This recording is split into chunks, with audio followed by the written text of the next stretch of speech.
दो भाइयों की सोच। एक गांव में दो भाई रहते थे, अर्जुन और विक्रम। दोनों का बचपन एक ही घर, एक ही माहौल और एक ही परिवार में बीता।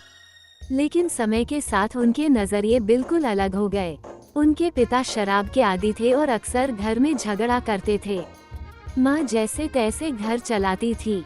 गरीबी और तंगी हमेशा उनके साथ रही।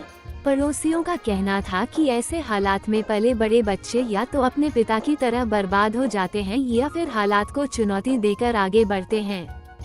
सालों बाद जब दोनों बड़े हुए तो गांव में चर्चा फैल गई। अर्जुन पढ़ लिखकर शहर में नौकरी करने लगा। वो ईमानदार और मेहनती इंसान बना। वहीं विक्रम धीरे धीरे पिता की आदतों में पड़ गया और शराब व गलत संगत के कारण अपना जीवन बिगाड़ बैठा। लोग हैरान थे, एक ही घर, एक ही माहौल और दो बिल्कुल अलग नतीजे। जब किसी ने अर्जुन से पूछा, तुम इतने अच्छे कैसे बने जबकि तुम्हारे पिता ऐसे थे?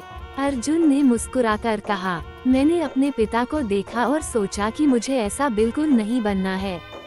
मैंने गरीबी और झगड़े से सीखा कि मेहनत और पढ़ाई ही रास्ता है। मेरा नजरिया यही बना कि जीवन बदल सकता है अगर मैं ठान लूं।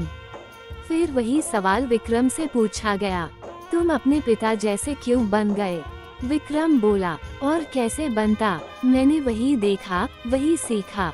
मेरा नजरिया था कि जिंदगी ऐसी ही है, इससे बचा नहीं जा सकता। कहानी की सीख। ये कहानी बताती है कि हमारे नजरिए को तय करने वाले कारक कई हो सकते हैं। परिवार और माहौल, हम जो अपने घर या आसपास देखते हैं, वही हमारे सोचने का आधार बनता है। अनुभव और घटनाएं, जीवन की कठिनाइयां हमें या तो मजबूत बनाती हैं या हमें हार मानने पर मजबूर करती हैं। सोच और दृष्टिकोण, सबसे बड़ा फर्क ये है कि हम परिस्थिति को किस तरह देखते हैं। अर्जुन ने कठिनाई को प्रेरणा माना, जबकि विक्रम ने उसे बहाना बना लिया। सीख और आदर्श, हम किससे प्रेरणा लेते हैं और किसे अपना आदर्श बनाते हैं, ये भी हमारे नजरिए को बदलता है। निष्कर्ष, नजरिया ही इंसान के जीवन की दिशा तय करता है। हालात सबके लिए कठिन हो सकते हैं, लेकिन जो व्यक्ति अपनी सोच को सकारात्मक रखता है, वही सफलता और सम्मान पा सकता है। जैसा अर्जुन ने कहा, नजरिया बदलो तो जिंदगी बदल जाएगी।